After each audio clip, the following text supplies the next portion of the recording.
চীন আবারও কিন্তু নোংরা খেলা শুরু করেছে ভারতের সঙ্গে। কয়েকদিন একটু চুপচাপ ছিল, তারপর আবারও তারা তাদের স্বভাব অনুযায়ী নোংরামি শুরু করেছে। এবার ভারতীয় পাসপোর্টধারী এক মহিলার সঙ্গে তারা এমন কাণ্ড ঘটালেন যেটা নিয়ে গোটা বিশ্ব রীতিমতো তোলপাড় হয়ে গিয়েছে। আর তারই সঙ্গে ভারত বিষয়টি সঙ্গে সঙ্গে কূটনৈতিক স্তরে ভালোভাবে মোকাবেলা করেছে এবং সফলও হয়েছে। ভারতীয় পাসপোর্টধারী এক মহিলা, তাকে আটকে রাখা হয় চীনা বিমানবন্দরে এবং সেই মহিলা একেবারে এক্সে পোস্ট করে জানিয়েছেন যে আমার ভারতীয় পাসপোর্টকে অবৈধ বলা হচ্ছে। চীন বিমানবন্দরে তাকে রীতিমতো হয়রানি করা হচ্ছে। কারণ কি? কারণ সেই মহিলা অরুণাচলের বাসিন্দা। চীন বহুদিন থেকেই অরুণাচল প্রদেশের ওপরে তাদের নজর দিয়ে রেখেছে, আর এই ঘটনাটা ঠিক ওটারই বহিঃপ্রকাশ। চীন মানতেই পারছে না যে অরুণাচল প্রদেশ ভারতের অংশ। 21শে নভেম্বর লন্ডন থেকে জাপান যাচ্ছিলেন পেমা ওয়াংজাম থাংডং। নামটা হলো পেমা ওয়াংজাম থাংডং। তিনি যাচ্ছিলেন এবং এই মহিলা অভিযোগ করেছেন যে অভিবাসন কর্মীরা তার পাসপোর্টকে অবৈধ বলে ঘোষণা করেছে। তারপর 3 ঘন্টার নির্ধারিত যে যাত্রা বিরতি, সেটা এক বেদনাদায়ক অগ্নি পরীক্ষাতে পরিণত হয়ে যায়। এটা নিয়ে প্রচুর পত্রপত্রিকা লেখালেখি শুরু করেছে। ফার্স্ট পোস্ট তাদের প্রতিবেদনটা দেখুন। Called my Indian passport invalid, Arunachal woman alleges harassment and Chinese airport. এটা নিয়ে বিস্তারিত লিখেছে তারা, কারণ এতে অরুণাচল প্রদেশে তার জন্মস্থান উল্লেখ ছিল।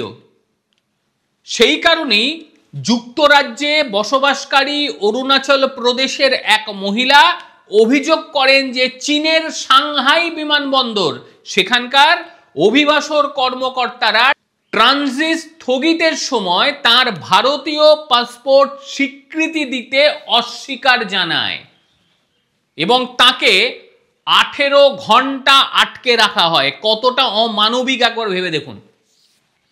যেখানে তার 3 ঘন্টায় কাজটা হয়ে যাওয়ার কথা, সেখানে তাকে থাকতে হলো 18 ঘন্টা। আটকে রাখার ক্ষমতা ছিল না, কিন্তু তারা নিজেদের জোর লাগিয়ে এই মহিলাকে আটকে রেখেছিল। এই ঘটনা ভারতের আঞ্চলিক সার্বভৌমত্বকে রীতিমতো চ্যালেঞ্জ করলো বেজিং, আর বরাবর তারা এই চেষ্টাটা করে।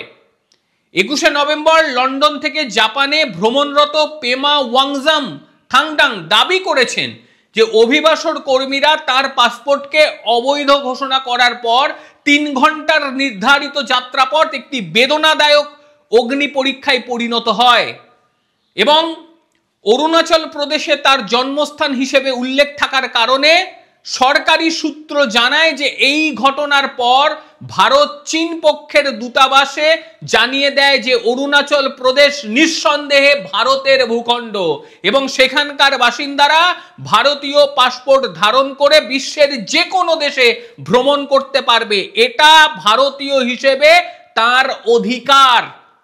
পেমা তার পরিবার পশ্চিম কেমং জেলায় রূপা থেকে এসেছে, এমনটাই দাবি করা হচ্ছে এবং চীনা কর্মকর্তারা জোর দিয়ে তাকে বোঝানোর চেষ্টা করে অরুণাচল প্রদেশ চীনের অংশ এবং আরো প্রতিক্রিয়া তার সঙ্গে জোর জবরদস্তিও করা হয় যে তাকে মানার জন্য বলা হয় যে আপনি মানুন যে এটা ভারতের অংশ নয়, চীনের অংশ।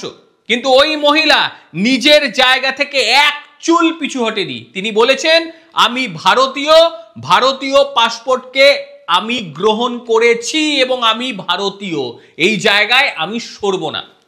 রবিবার এক্সে এই বিষয় নিয়ে ওই মহিলা পোস্ট করেছেন।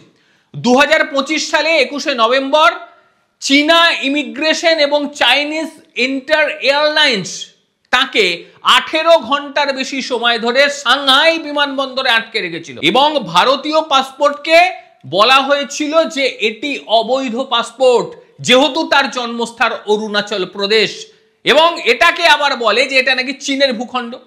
35 বছর বয়সী এই মহিলা পেমা দাবি করেছে যে তাকে স্পষ্ট ব্যাখ্যা, সঠিক খাবার, মৌলিক সুযোগ সুবিধা ছাড়াই ট্রানজিট এলাকায় তাকে আটকে রাখা হয়। ভাবুন, তাকে খাবার দেওয়ার পর্যন্ত ঠিক মতন দেওয়া হয়নি, যে সমস্ত সুযোগ সুবিধাগুলো দেওয়া প্রয়োজন সেইগুলো পর্যন্ত তাদের দেওয়া হয়নি। এমনকি তার জিনিসপত্র কিন্তু তারা আটক করে। বৈধ ভিসা ছিল তার কাছে, কিন্তু তা সত্ত্বেও তাকে আটকে রাখা হয়।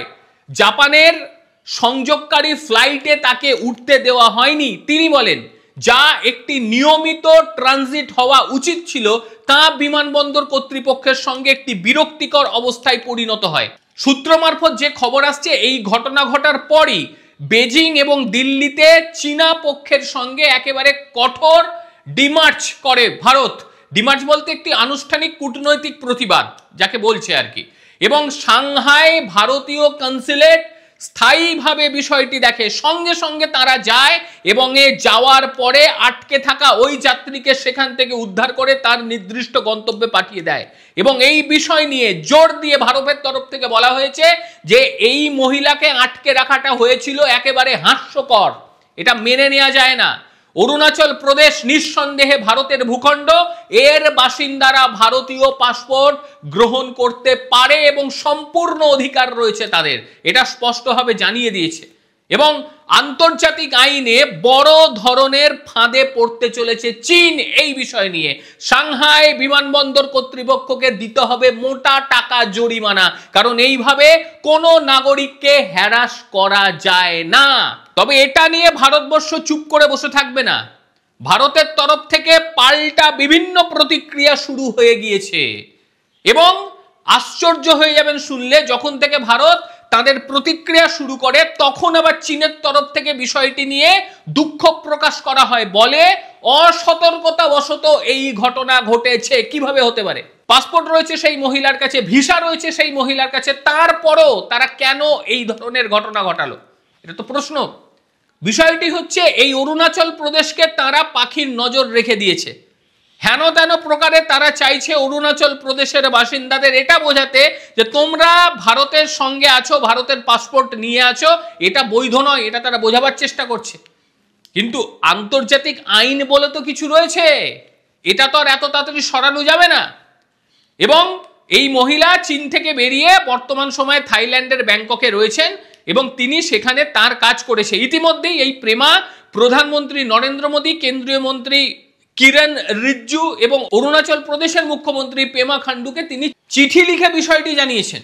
এবং এই মহিলা শৈশবে ভারতেই থাকতেন এবং দীর্ঘ সময় তিনি দিল্লিতে পড়াশোনা করেছেন, নামী বিশ্ববিদ্যালয়ে তিনি পড়াশোনা করেছেন এবং 10 বছর হলো সে যুক্তরাজ্যে বসবাস করে এবং সেখানে যথেষ্ট প্রতিষ্ঠিত একটি জায়গায় সে চাকরি করছে এবং চাকরি সূত্রেই তাকে বিশ্বের বিভিন্ন জায়গায় ভ্রমণ করতে হয় এবং সেই মোতাবেকই সে ভ্রমণ করছিল। এই রকম ঘটনা কোনো জায়গায় ঘটেনি, এই প্রথম ঘটলো যে ভারতের অরুণাচল প্রদেশের নাগরিক হওয়ার কারণে চীন তাদেরকে আটকে দিল, এটাই প্রথম হলো। তবে বিষয়টি নিয়ে ভারত একেবারেই ছাড়েনি। ভারত বেজিং এর কাছে জবাব চেয়েছে যেটা কেন করা হলো। বেজিং এর তরফ থেকে দুঃখ প্রকাশ করা হয়েছে এবং বলা হয়েছে যে অতি সক্রিয়তার কারণে বিষয়টি হয়েছে, মানে তাদের যে কর্মীরা ছিল ইমিগ্রেশনের তাদের মধ্যে একটু বেশি সক্রিয়তা ছিল, সেই কারণে এই ঘটনা ঘটেছে। মানে অপরাধ করবে, অপরাধ করার পরে আবার ক্ষমাও চেয়ে নেবে, এবং এটা মেনে নেওয়া যায়? একজন মহিলাকে 3 ঘন্টার জায়গায় 18 ঘন্টা বলা যেতে পারে বন্দি করে রেখে দেওয়া হলো, এটা সাধারণ মানুষ হলে তার অবস্থাতে যাতা হয়ে যেত। মহিলা যাতায়াত করেন এবং তিনি মনের দিক থেকে ভীষণ কি বলবো সবল, সেই কারণে এইগুলোকে সে মেনে নিতে পেরেছে। অন্য কোনো সাধারণ মহিলা যদি হতো তার পক্ষে কিন্তু এটা মেনে নেওয়াটা যথেষ্ট কষ্টসাধ্য ব্যাপার। অনেক জায়গাতেই এই বিষয়টিকে একেবারে মেনে নিতে পারছে না। বহু বিদেশি সংস্থা তারা এটার উপরে তীব্র প্রতিক্রিয়া জানিয়েছে। আজকের ভিডিও আপনাদের কেমন লাগলো অবশ্যই জানাবেন। আর চীন যেভাবে নোংরামি করছে, এই নোংরামিটাকে আপনারা ঠিক কিভাবে অভিহিত করবেন অবশ্যই জানাবেন। প্রত্যেকে ভালো থাকবেন, সুস্থ থাকবেন। আবারও দেখা হবে অন্য কোনো দিন অন্য কোনো ভিডিওতে। ততক্ষণের জন্য নমস্কার, ভালো থাকবেন।